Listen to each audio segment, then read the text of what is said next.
O'zbekistonda 7 soatga kim 275 dollar pul to'laydi? Men 7 soat ishlab 3 million 560 ming so'm pul topdim.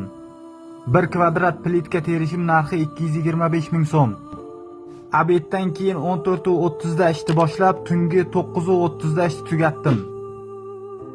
Koridor uzunligi 8 metr, eni 170 sm. Ko'paytirsak 13,6 kvadrat bo'ladi. Vanna xona poli razmeri 1,5 metrga 1,5 metr. Ko'paytirsak 225 kvadrat bo'ladi. Jami tergan plitkamning kvadrati 15,85 kvadrat. Men bu kanalga qilgan ishim orqali qancha daromad ko'rganimni joylab boraman. Men bu darajaga birdaniga yetib kelmaganman. Rizq Allohdan. Ishonamanki, men qilgan ishlarni siz ham o'z hayotingizda takrorlasangiz, siz ham uddalaysiz. Sen plitkachisan, men u sohadan ancha yiroqdaman deb xulosa qilishga shoshilmang. Men aslida 11 yillik tajribaga ega malyarman. Qurilish sohasida hamma ishni mukammal darajada o'rganganman.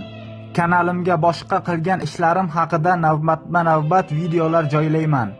Xudo xohlasa meni kuzatib borishingizga 100% arzigulik videolar joylayman. Menga obuna bo'lishni, like bosishni, kommentariy yozishni, yaqinlaringizga videoni ulashishni unutmang. O'zbekistonda ko'pchilik bir oyda 3 million so'm pul topa olmayapti.